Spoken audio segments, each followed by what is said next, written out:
What's up, guys? Welcome back to the fifth principle of patrolling. It's been a while since we recorded an episode. We've been going live on tour. For those of you who follow us, we're wondering why we haven't had a recorded show in a while, but Buddy was in St. Louis. Then we were Buddy was in Boston. Boston. Then we were in St. Louis and Denver and San Diego, which is Spanish for the Diego. I don't know if you know that.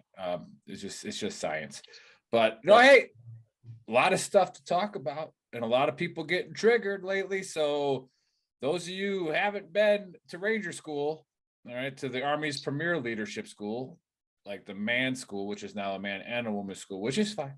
All right, we'll cover some of that, right? But we used to grade you on 5 principles of patrol. So it really didn't matter what you did. It was, did you violate any of these principles? And a lot of people fell to the no-go column based on the 5th one, which is common sense, right? Like, why did you go that way? Well, stupid. Okay, so anyways, it's usually you could be the greatest person of all time, but if you're dumb, you can't be a ranger. That's the way it used to be. Then they changed it to a leadership school and made it strong ranger. You could be dumb and be a ranger, which is fine. That's what the Army decided to do. But anyways, enough yakking. Here with us today is, of course, Buddy, our Special Forces Ranger, Paratrooper, Scuba, Halo, freaking Jedi Master, whatever, every freaking badge in the world. He has it. If you can see on the back of his wall, he doesn't have enough house to put up all of his decorations. I got it. I've been to some places. It has been. They were all enjoyable. I had so much fun at all of them. But his claim to fame was, if you guys heard that story about the United States drag racing the Russians in Syria, that was his ODA, and 100% it was. So it's a fact. Now we're gonna get stolen valor. Like people are gonna be like, "You ain't ever raced no fucking Russians." Like, I mean, yeah, you kind of did. But so our special guest, which will come into play here in a second, because the whole point of this show is to get someone to come on the show and explain why should this make sense to us, and maybe we're wrong. And so we have Dr. Steve, the legal guy. He has a PhD in law, right? Am I correct in saying that? I've got a Juris Doctorate. That's what they call it. A Juris. Oh, excuse me. Yeah. You learned something new today, buddy. There's no way Buddy knew Juris that Doctorate. No. Right. I didn't know. I was like Juris. Yeah. Buddy just texted me, dumbass. It's a jurist, not a. Yeah, like PhD why do we law. even have this guy on here? He's a professional juror. Like, it's like, oh, cool. Great. Yeah. Maybe I put the wrong thing in the ad, right? So single white male jurist. All right. So turns out this is what we oddly enough, I mean, I'm not a doctor, but like you, I do have doctor's grades, beats. So basically the same thing. I just saved myself a couple $100,000 by just going to AT&T and getting these, and now I'm just the same thing. Doctor, honorary doctor. Love it. All right. So hey, today, so what doesn't make sense? Okay, what we've been talking a lot about online lately, and whatever. Well, I guess like we've talked about on this show before, is that you can pretty much guess what the sheep of this country are going to be angry about tomorrow, right? So maybe this show is a week late because I think we've already forgotten about Roe v. Wade. Right? Nope, I think America's already forgot about it, except for like the 6 feminists still like taped to a wall somewhere, right? Like maybe they're the only ones left. All right, but I think, what are we mad about now? There are usually 20 teenagers and about 3 50-year-old women that are out on the main street in here in Clarksville that are still talking about the Roe v. Wade thing. Yeah. They're still upset. Yeah, okay. All of the people that don't really aren't really where they need to be worried about it too much. But yeah, anyway, they're real worried about it. So this is how this is going to run. All right, we're going to turn it over here to Buddy in a second, and he's going to give his opinion. All right, and he's going to give his opinion on what exactly is a constitutional right, what what exactly does any of this mean? What does it make sense? Does it not make sense? And then we got the expert on to tell him why he's wrong or why he's right, or maybe just a different way to look at it. And then again, nobody's saying that you have to agree with the overturning of Roe v. Wade, right? Nobody is. We're just trying to tell y'all, like we always do, calm the fuck down a little bit, right? Maybe look left and right and, assess what's going on and maybe try to understand something.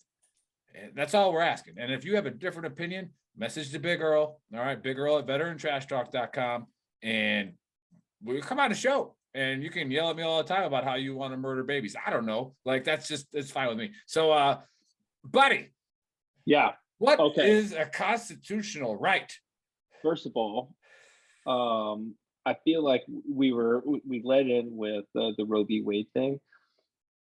But the thing that's blowing my mind is that it doesn't matter whether it's Roe v. Wade or the Second Amendment or segregation, anything. We have the ability to look at specifically the first 10 amendments of the Constitution, known as the Bill of Rights, and we can pull out and interpret them in any way we want to, because we have forgotten how to read and comprehend the English language. Like, so and I've had many discussions with people right now on the Roe v. Wade thing, where they try to pull out, they're like, you're taking away my rights. And I'm like, well, again, back to what you just said, Nick, what is a right? Right is something given to you endowed to you by your creator, and or is outlined in the Constitution of the United States, because you live in the United States, and protected by the Constitution. A little bit different than a law. They could change. Rights take a little bit. The amendments take a little bit more than a law to, and I'm sure Steve can talk in depth about it, because he can do apparently surgery on the law and jurors, because he's jurors, specifically jurors, on jurors. But I did print out I did homework. I printed this out, and really what I want to do, Steve, is I want to talk to you about each amendment, maybe Dr. Stephen. I want to talk to you about a couple amendments, and I want to see, because I have decided that I would like to interpret them in whatever way I would like to interpret them.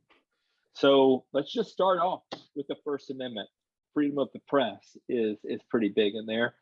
I feel like I should be able to go to Planet Fitness at any point and lift however the fuck I want without a warning bell going off, because I know my rights. I can press it. I have freedom to press anything in any right.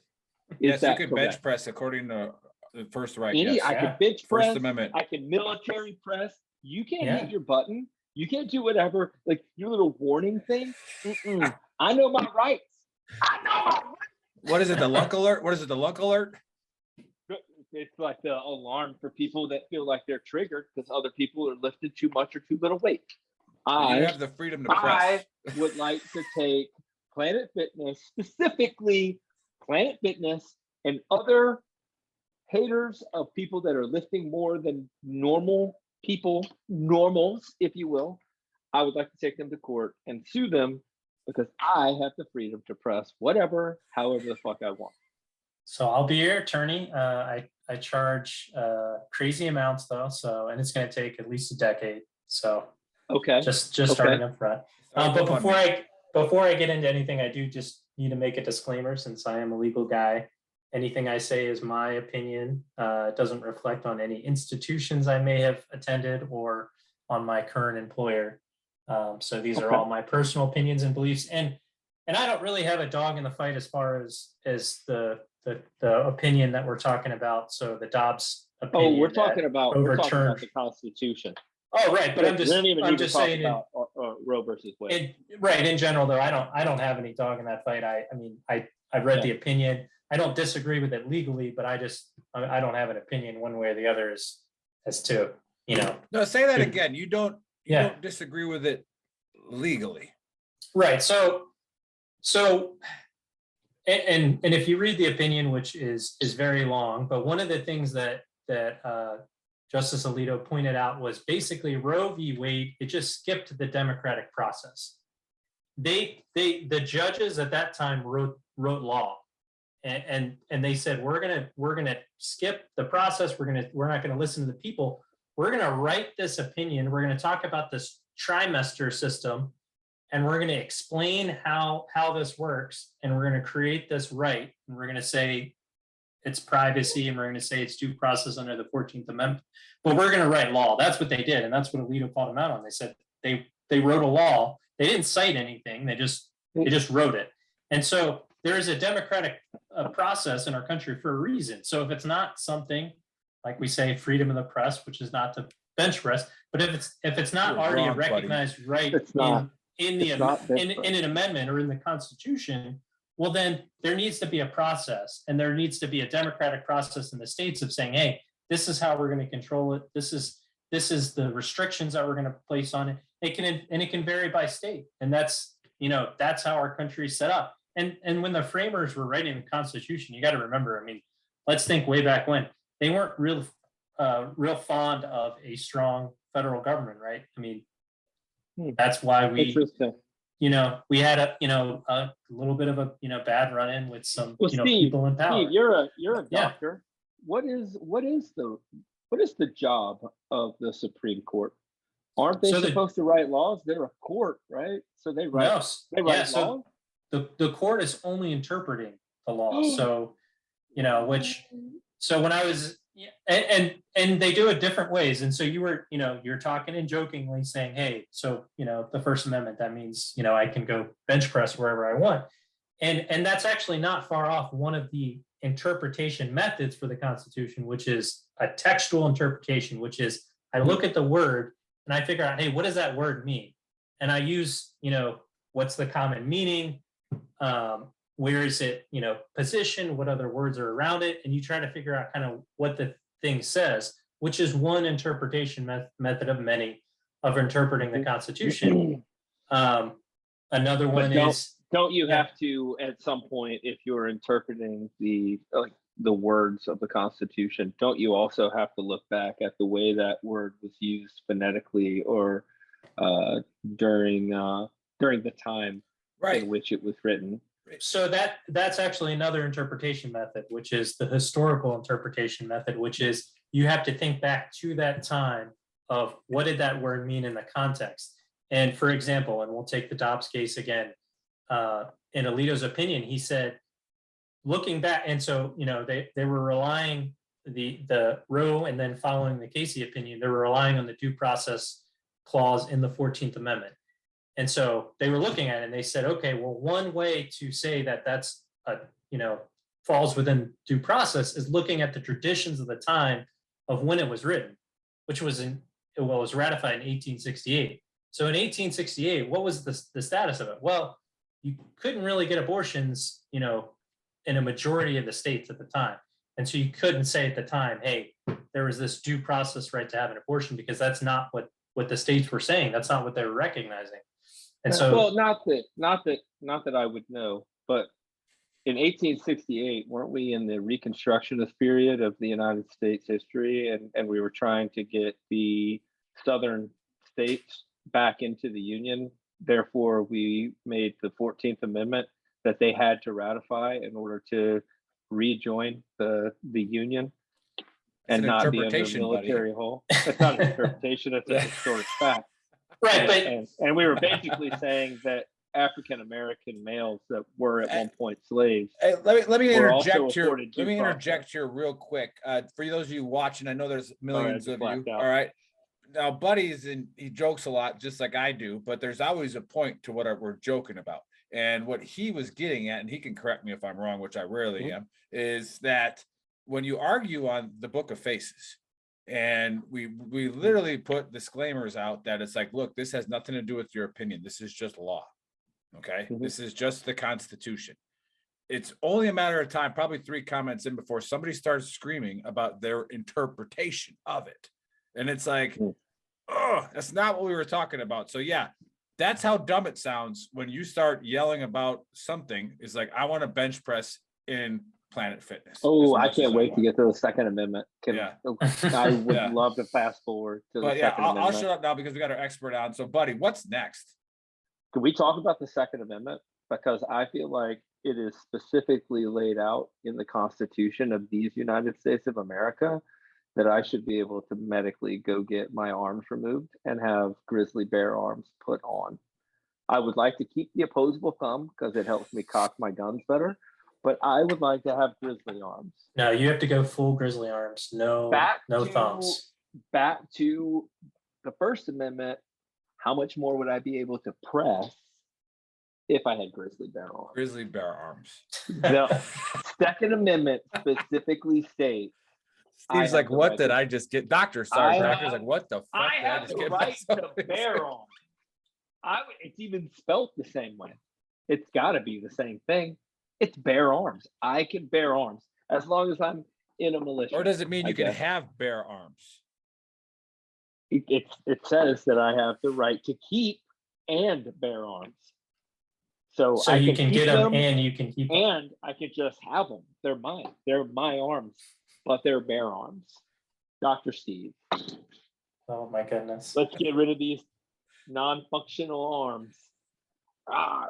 I got claws at this point. How much better of a warrior am I if I have super strength bear arms? Grizzlies, huge barrel chest and bear arms. I mean, I'm not going to have the chest to be able to support those bear arms. With the bear arms, you'll be able to build your chest. I'll be able to curl so much. Lengthy Wolverine claws. All right, so Dr. Steve, can he do that under the Constitution? Can he go get bear arms? Will a doctor be allowed to do that? I mean, I think he should be able to go get bear arms, but so you know, again, and we're doing it in a joking manner, but I mean, that is one, you know, the textual interpretation method of like looking, hey, what does that word mean in the English language? And then looking at the historical context, hey, what does that word mean, you know, back when that amendment was written, is an interpretation method. And obviously the Second Amendment is widely controversial, not in that, hey, they're obviously talking about your right to actually own a firearm, but what was the context of it at the time? And it was, hey, you know, we're you know, just on the heels of a revolution, we have to be able to support a militia.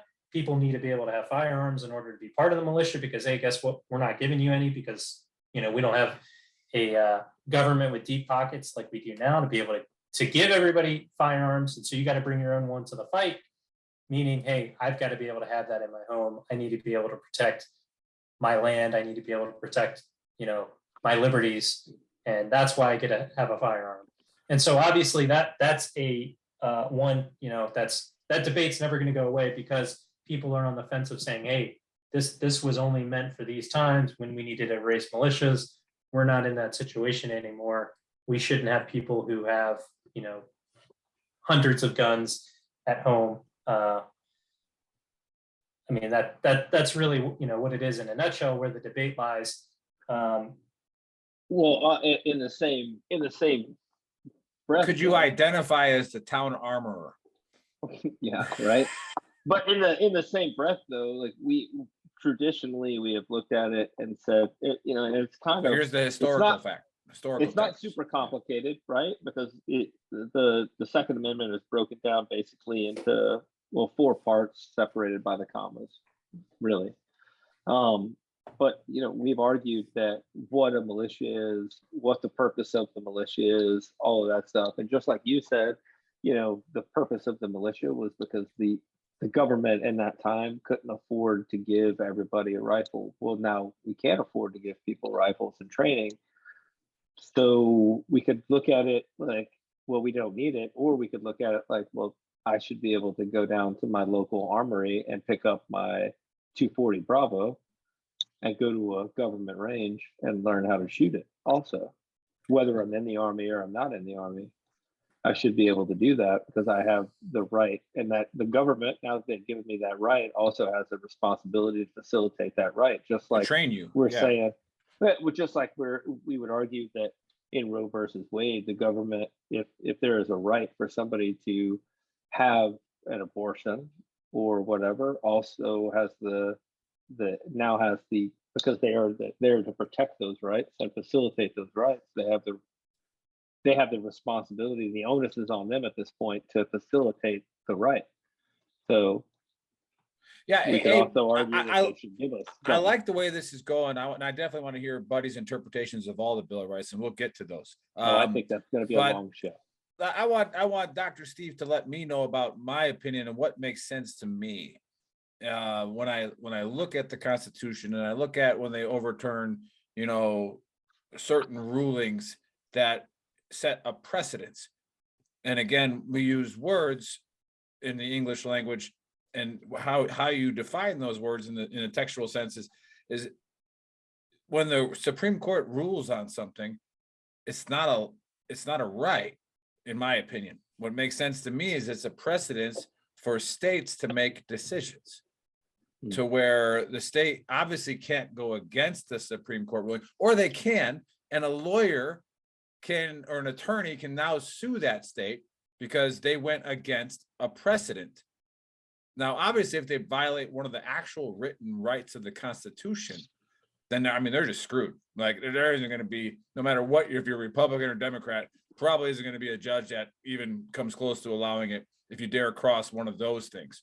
But like you said, that's why there's strict gun laws in certain states and cities, is because it can be interpreted a different way. So now they're not technically taking your right away. They're just kind of going around it here and there. And we had a discussion a while ago, Dr. Steve, about, not a while ago, actually yesterday, but and this is like where I'd want you to explain, am I right or wrong to thinking when the Supreme Court rules on something, they're not creating a right, they're creating a precedent based on the current Supreme Court's or the country's climate and culture for what the Constitution should say? What do you think about that? Right. And so, well, I do want to correct a couple things, but you're right in what you said at the end. So they're not creating a right per se. So it may have that effect of, hey, there's this new area that's now protected that we didn't know was protected before. At least it wasn't said in black and white that this was protected. It was that gray area. So that's where the Supreme Court is operating, in that gray area. They're handpicking cases that are coming up, and they're coming up, a lot. And they handpick that one. They can make it very clear, and they can pass that precedence down. And that is precedence that every court at every level, whether it be the military, whether it be, your state court or your court in Clarksville where you are, buddy. Mm-hmm. That everybody has to follow that. That's now the interpretation, and the Supreme Court's that's our top court in the land. And so everybody has to follow that. But they're not writing the law. The law that's not their job. Their job is, hey, you wrote that law. I'm going to read it. I'm going to listen to the recordings of when, there was sessions discussing why we're creating this, why we're putting those commas there. And in the Second Amendment, for example, those commas are probably the thing that has made it last in the version that we interpret it today, which is that everybody does have the right to own firearms, albeit no longer needing a militia. So they're just interpreting it, and again, there's many different ways they can interpret it. They can look at the historical context. They can look at the meanings of the words. They can also look at what are the laws, customs. How have we basically been treating that, in recent history? And that's why Roe v. Wade was so controversial, because we weren't treating it anywhere near to what the court interpreted it. They really did, and what Alito said was they wrote the law without a democratic process, which is not their job. There's a reason why we've got 3 heads of our federal government, and they're supposed to all give the checks and balances on each other. And the judiciary is supposed to be that final check. Once that law is written, once that law is put in place, okay, how are we interpreting it? How are we applying this across the nation? And so that's obviously really important. It can be highly controversial. It can be looked at as, hey, we're either writing a law or we're writing in a right or eliminating a right, but that's not what they're doing. They're just interpreting a right that basically they're saying has existed all along or exists now based on our traditions, really depending on the makeup of the court, at that time. What also doesn't make sense, and I'll turn over to Buddy here real quick. And again, that was with big school words and interpret, and we love that. What doesn't make sense to me is that we've talked about before on the show is that whole uterus comment. If you don't have a uterus, then you don't have a say. And it's like, well, if you don't own an AR-15, then you don't have a say in whether or not we should have AR-15s, right? That's the logic. That's what doesn't make sense. So I would never say the second part, just like you should never say the first part, right? Like it's just dumb. Okay. And again, so Buddy, before that, because you reminded me of something, you triggered something in me. All right, I'm not going to be a pansy about it, but you triggered something in me. People forget when the Affordable Care Act was passed, right? And it went to the Supreme Court. Well, they forget because it was at like 12 o'clock at night. And there was also a conservative judge who all the liberals really hate right now was the one that passed, was the deciding vote on the Affordable Care Act, the 5-4 vote. Yep. And he said specifically that this is legal because it's a tax. So according to the Constitution, I am okay with it. I might not like the idea, but as a judge, this is a tax and therefore constitutional. But all right, Buddy, let's get to your did you do all of the Bill of Rights? I mean, I did most of them, but it's gonna let's get to some of those. I mean, the Third Amendment, where we say that in peacetime you can't quarter any soldier. I don't want a quarter of your house. I want the whole thing. I want everything. Get out to my house now. I think you know what the size of this gun. Get out of your house. We could literally go down every and it's what I think is funny about all of the people that will interpret the Bill of Rights or the Constitution kind of willy-nilly, however they want to, and think that it applies because they haven't read it. They just regurgitate what other people say about it. The thing that it's just like going to any art appreciation class or a literature class in school where people are reading a very simple poem or looking at the Mona Lisa or looking at anything else, and they're looking at it, and in order for them to meet their own benefits or what they want, they're willing to twist the words that are written pretty simply, so that almost anybody can understand them into a fashion to make whatever they want seem like it's a right or a legitimate, it's legitimate. You know what I mean? And the fact is,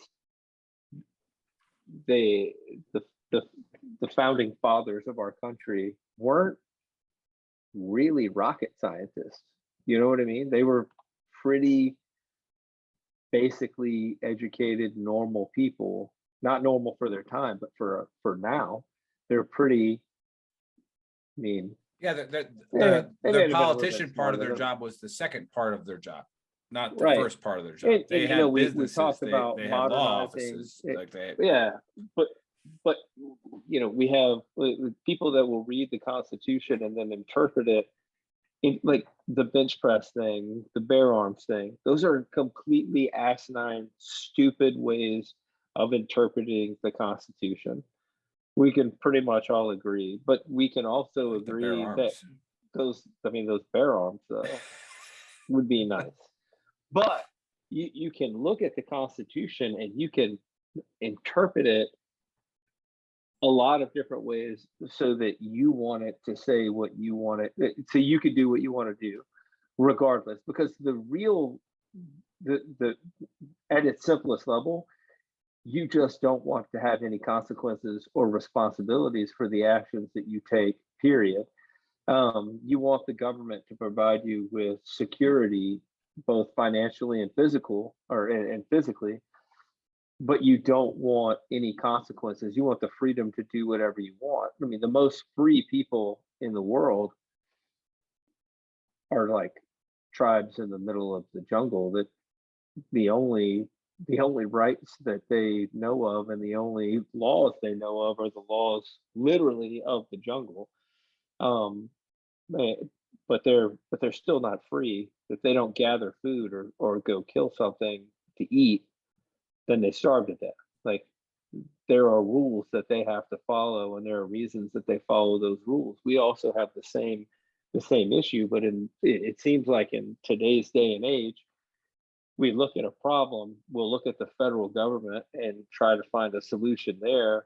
And I feel like even with Roe versus Wade, all the Supreme Court did was extend the ability to make those decisions back down to a more controllable. Like, if you're in the military and a general is making a very specific rule that doesn't work for all of the units, it's kind of like what we had with Roe versus Wade, as opposed to post Roe versus Wade, where they gave it back down to the states. Well, now the platoon leader or the company commander or the battalion commander is making the rules because he understands the operational environment, or he understands the people that are in his unit more than, say, the post commander or the division commander understands each unit and their specific needs. And I feel like that's a great analogy. Don't pump him up too much, Doctor. Thank no, you. it is. Hey, man, no, man, we are this recording this, is right? going to be That's- 2 months. Go back. This is 2 months of shit I'm going to hear But- now. I mean, but think about it. I mean, and you made the point. I know, a little jokingly, but like, talking about that, there's still some people protesting in your town, and there's people protesting across the country on both sides of it. But I would say more of the pro-choice crowd are out now because obviously, the change affected them the greatest. But they're out there, and where are they out there? They're out there in their states, in their cities, and their local politicians are seeing that. And if those politicians want to get voted back in, and when they see there's a crowd of 5,000 angry people, they probably want to pass some laws that gives them that protection that they're asking for. And that's the democratic process. And so all the Supreme Court said is, hey, states, you kind of need to figure this out. You need to figure out what's right for your population. And that's what Big Earl and I were talking about last night on the phone is people are still going to be able to get abortions. Is it going to be the same in every state? Absolutely not. Is it going to be very different in Texas than it is in California?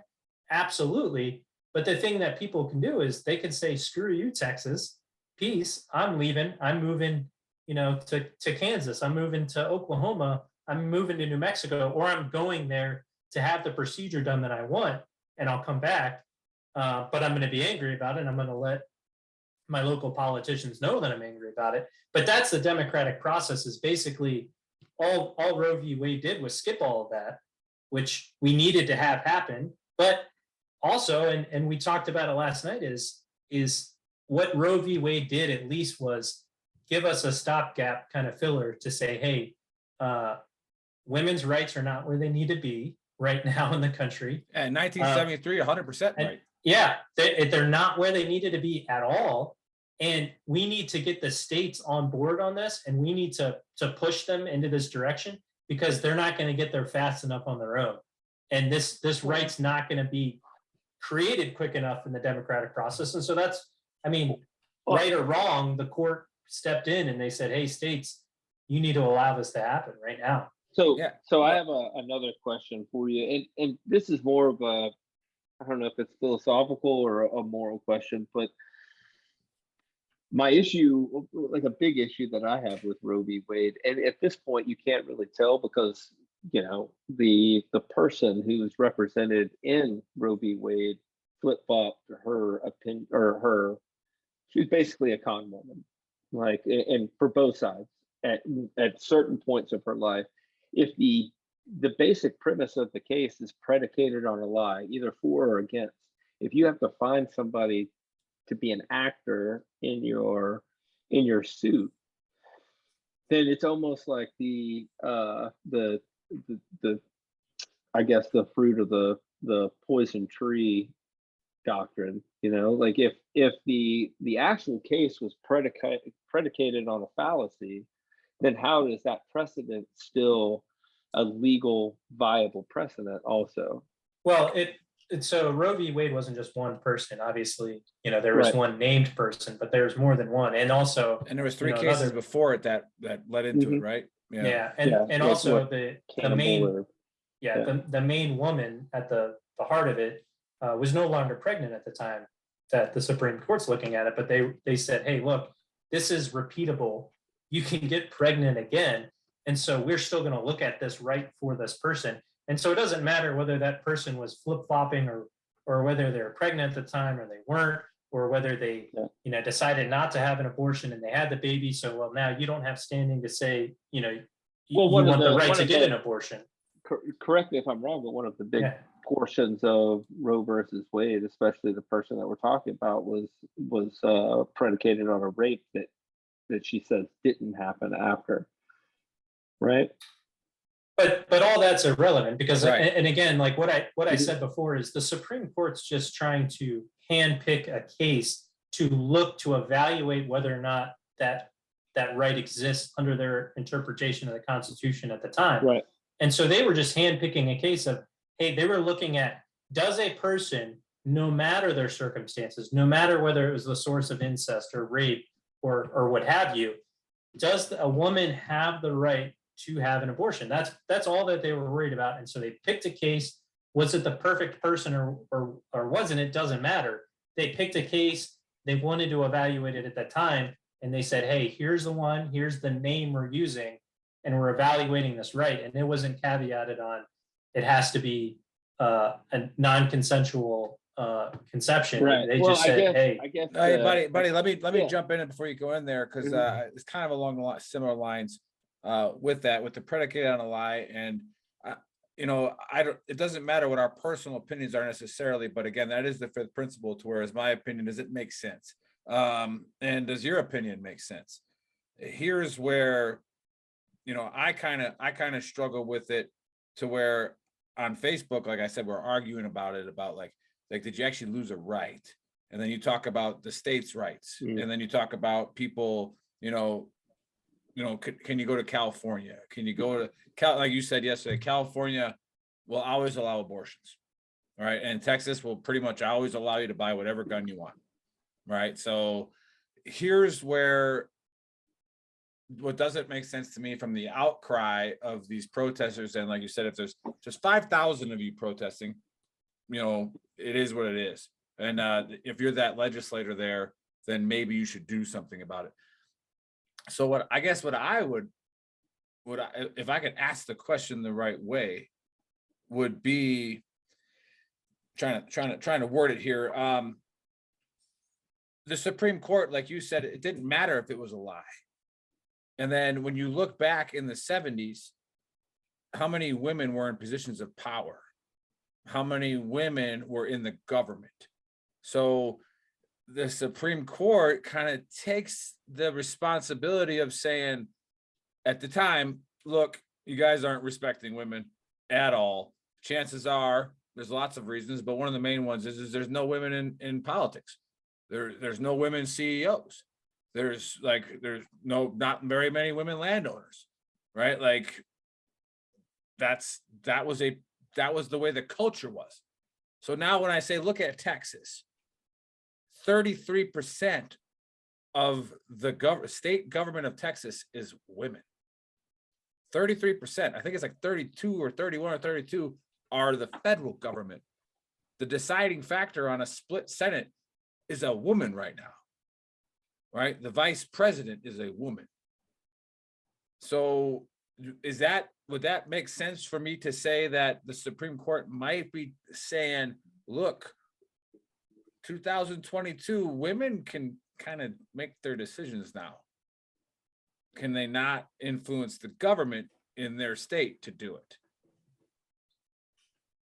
Well, so I mean, they absolutely can, and I think they're going to. And just like, I mean, you referenced like the arguments and the debates going on Facebook. That's exactly what should be happening. I mean, that's democracy, right? Like that's like, I mean, I love to see that. I love to see, like, I mean, as long as the debates are, people aren't attacking people personally, but if people are bringing up their actual opinions and and talking about what they believe and doing it in a respectful manner, like that's, and having peaceful protests, like that's what our country is all about, right? Like, what we should be able to do that. We should be able to voice our opinions because we have that right. I mean, obviously, we are in a much better position in 2022 than we were in 1973. I still think we have a long ways to go. I mean, yeah, we have a female vice president, but I mean, how long did that take? To finally move in that direction? And it's 33% in Texas and 32% for the federal government, but that still is not an accurate representation of our population. And so, we're moving in the right direction, but we're still not there. But I believe that we're in a position today where women's voices and really anybody's voice can be heard to say, hey, this is what I believe in. This is what I think should happen, and then they can reach out to their legislatures and they can make sure how what they believe is heard. And I think the states are going to respond. And like I said, it's going to be different across the states. I still think you're going to be able to get an abortion in every state. It's just not going to be the same. It's not going to be the same timeline. It's not going to be treated the same way. There's going to be different requirements that are put in place, and it's going to be a pendulum. States like Mississippi and Texas, they were in the forefront of saying, hey, we're going to put this really strict timeline in place. We're going to say it's, this many weeks, and it doesn't matter, if you were, assaulted by a family member and the child's, a product of incest, and you were a child and you couldn't say anything until you're beyond those weeks. And they just say, hey, no, go, kick rocks. You're not getting an abortion. Like that's how it exists now. But I think that pendulum is going to swing back where reasonable minds are going to say, hey, no, that's not a workable model. We need to have exceptions, or we need to adjust it. And it's going to swing back to where it's more neutral or maybe a little bit more pro-choice as people's voices are heard and as states respond. But we're in a kind of a problematic state right now because there's states, Mississippi, I mean, they're going to say, hey, 15 weeks, you're beyond 15 weeks, you're not getting an abortion no matter what, no matter how old you are, no matter who the father is. I think it's funny that it's almost like, and on a global scale, I think it's comical that there are all these people from other places that have the same discussion, right? And they really discuss American politics and then American abortion laws also, or the Second Amendment, as it stands in America, right?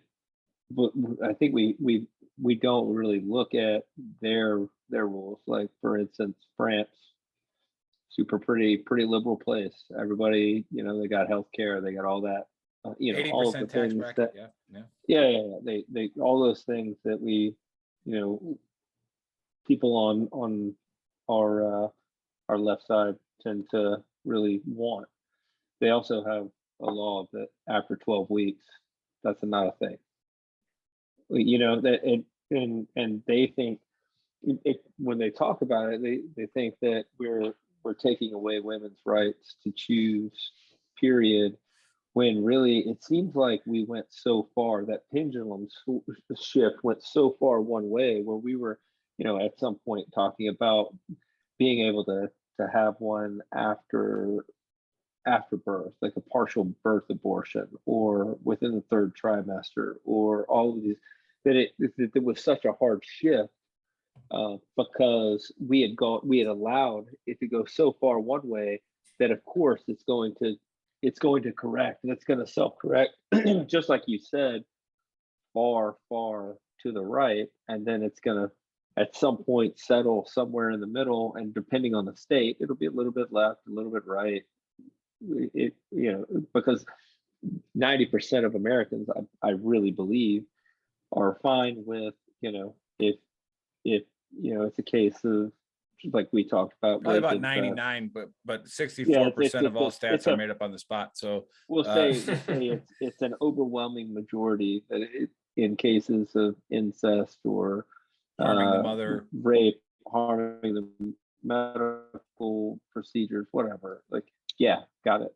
You have to make a choice at some point, and whether the risk of having a child that is just every day going to be a reminder of probably the most horrible experience that a woman can have in her life, or a man, I guess, because men also get raped, I guess. But it's just a reminder of that continuing over and over and over. Got it. Medical, got it. Incest, don't really understand it because it just seems kind of like a foreign concept, I guess. From Alabama, even from Alabama, it seems like. Isn't it a law in Alabama you can marry your second cousin? Yeah, but second, not first. Come on. So, but I think there's enough bloodline there. But yeah, it's like come on. So I'm gonna kind of start to wrap things up here. It's a great conversation. We can always have another one. But I wanted to, before I ask Dr. Steve a tough question, I wanted to again address a point, because we're on the week of the anniversary of a very famous duel, right? Where you had Alexander Hamilton and Mr. Burr get into a duel to settle a political debate. Right now, remember, back in the day, you settled debates with guns, right? Like you walked 10 paces, you turn around, you shot each other, right? There was a duel on the White House lawn. But hey, do you know why? Do you know why challenge didn't get to pick the weapon? Do you know why the duel happened in Weehawken, New Jersey? Ooh, no. Does Dr. Steve know why the duel happened in? Because Alexander Hamilton was from New York. He was a representative from New York. Why was it still legal in New Jersey? Because it was still legal in New Jersey. So they traveled to go shoot each other. Okay, think about that. Was when it was hard to travel. All you whiners out there about Roe v. Wade. These dudes traveled to go shoot at each other. Okay, so if you can't travel, right, and then you got to think about the caravans out west. All right, there was a lot of people wanted to create their own countries, their own traditions, their own laws. So they moved out west. They saddled up. They left, right, and they did their thing. Right, so we're just telling you to calm down, but because Dr. Steve is a very busy man, and he costs a lot an hour, so we don't want to go over an hour whatsoever. Well, I've got two former soldiers here. I got a military question. If we're gonna, throw a question at me. Let me ask you the funny question first, and then we can get to yours. So I'm gonna be that stupid undergraduate teacher professor that just asks you a question that you have to say yes or no to, where you're like, well, fuck you, dude. Right. So it's like in business law or whatever law class you're in as a freshman or sophomore, and it says, did the reversal of Roe v. Wade take away a right? Yes or no? Did it take away a right? No. Okay, but you don't get to explain it. This is a freshman level test. Yeah. So yes or no? No. Okay. All right. I just wanted to see if we could pass a basic level law test here. Like I just ask it. But all right. What kind of question we got? So no Googling. No, just put the cell phones down. There we go. All right. I don't even have a cell phone on me right now. So we're going back to dueling. Since that's what you asked me. Give me the article number of the UCMJ that covered dueling. Oh. And whoever gets closest wins the prize. And that is it's still a board question. And I remember the board question for not being able to handle your finances as a UCMJ. So whoever's closest is going to win the prize. So just give me a number. I'm going with Article 45. I'm going to go 45 Smith and Wesson. I like how you did that. I'm going to go Article. I'm going to stick with 22. Okay, so those are both terrible guesses because you weren't even into the punitive articles yet. I say 131. It's 114. So, but was it punitive? I got 45. That was close. They made it punitive to duel. Yeah, so it says shall be punished. So any person subject to this chapter who fights or promotes or is concerned in or connives at fighting a duel or having knowledge of a challenge sent or about to be sent fails to report the facts promptly to the proper authority. Because then you're the law guy. Didn't the punitive articles get like put in later? Was dueling still a thing? Dueling is still a thing now. Well, yeah, well, exactly. Every crime is still a thing. So it's been in there since. You're not allowed to murder people. It's against the law. Wait, you can still duel. You could still in Washington State. You can still. It's a what is it? But isn't discharging a firearm in public that doesn't you still get arrested? You're still getting arrested, right? But dueling is not just fighting, or dueling isn't just weapon. So in a duel, the Look person what you started, Dr. Steve. One person challenges the other person. The person that's been challenged to a duel is the person that gets to pick the weapons, whether that's swords, sabers, pistols, whatever. I would pick the sock and boppers. You remember those? Well, there's a story of somebody getting challenged to a duel and they picked Roman candles. Yeah. Right. So you don't have to necessarily kill the guy. You just got to win the duel. Yeah. If somebody. But we've all seen The Simpsons, buddy. We know what a duel is. If I was challenged to a duel, or if I challenged somebody and they were really smart, they would just pick a spelling test. And fucking every time lose. Done. Fucking dog. But yeah, we definitely, buddy, we bombed that test. We didn't even go to the punitive articles. But I would have assumed that. To be honest, I was just like, early. It must have been early because it's so old. It's 45. Do they cover in law school? I didn't even think about it. Really quick before we close it out, Dr. Steve, do they cover in law school like laws that still exist but aren't applicable anymore? I mean, I mean, we talked about them, but I mean, that's not like a focus. They did a show on this, like a National Geographic or History Channel about laws that still exist. Like, well, there was a guy in Oklahoma, when you come up to an uncontrolled intersection, you're supposed to get off your horse or your Model T, shoot your gun in the air, and then drive through the intersection. That's never been taken out of the state constitution. Yeah. Well, they did a similar thing because we have laws that are only 250, 300 years old.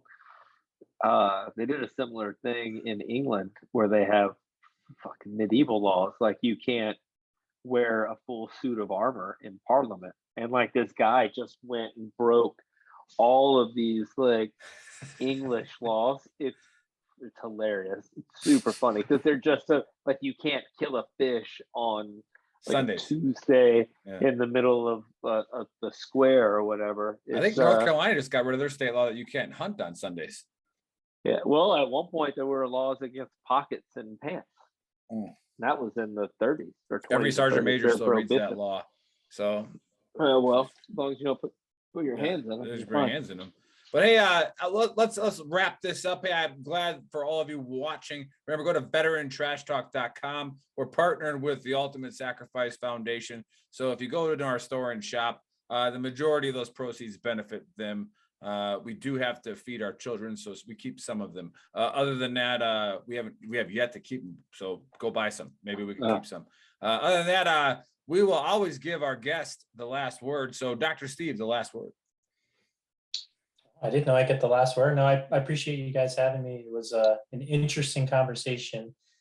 I was a little bit thrown off by some of the topics that Buddy was throwing out, but we didn't even get to the fact that if you're epileptic, you don't have to have seizures.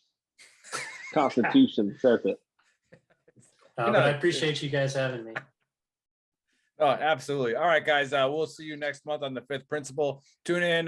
We'll come back in August with our Veteran Trash Talk Hour. And of course, Clifford Ballman and Len and all their shows are going on year round. So we will see you guys next month. Good talking to you, Steve. Good talking with you. Dr. Steve, sorry.